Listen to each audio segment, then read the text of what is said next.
Good morning sa inyo guys, dahil maraming nagtatanong, agency reveal tayo for today's video.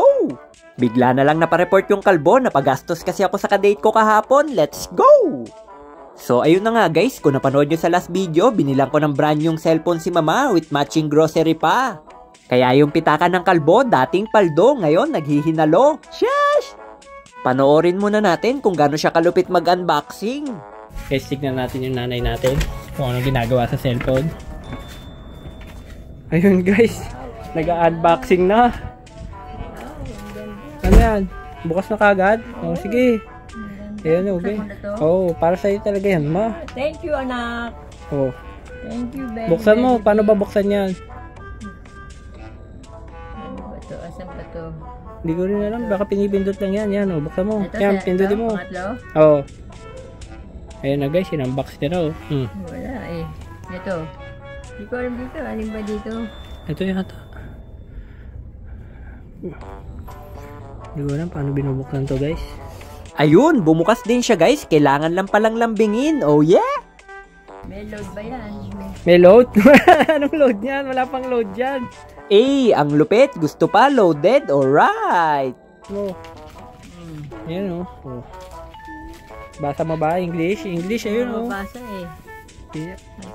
Wala talagang katumbas na halaga guys, lalo na pag nakikita mong masaya ang iyong nanay. Oh, she!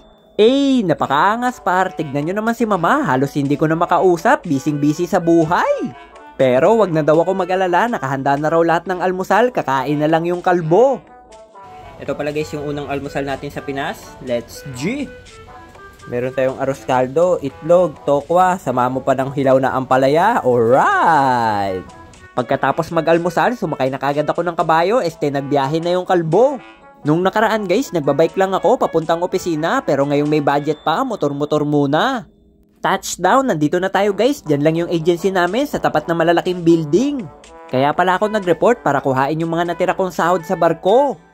Tara, pumasok na tayo, let's go! Eh, nandito na rin pala yung mga ibang kasama natin guys. Grabe, ang haba na ng pila, fully book, madami rin kasi silang barko. Meron silang bulk, tanker, passenger, container, sa sobrang dami, kulang na lang, libreng champurado, oh yeah!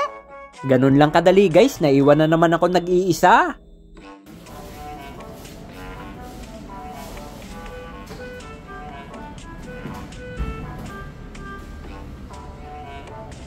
Inabot na tayo ng gabi pero okay lang yan, worth it naman. Nilakad ko na rin yung papunta dito sa PNR, na-miss ko kasi makipagbardagulan. Aba, meron pa nagtatakbuhan, akala mo nasa train to Busan. Sana all hinahabol, kaso nga lang ang humahabol, zombie. Sheesh! Kaya pala sila nagtatakbuhan guys, baka kasi sila maiwanan ng jowa, ng train. Oh, she! Shoutout na rin pala sa mga sumasakay dito sa train, lalo na yung mga nasa hulihan.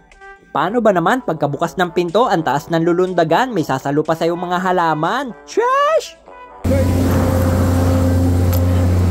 Grabe, ang haba na pala ng train ngayon guys, bitin na yung terminal.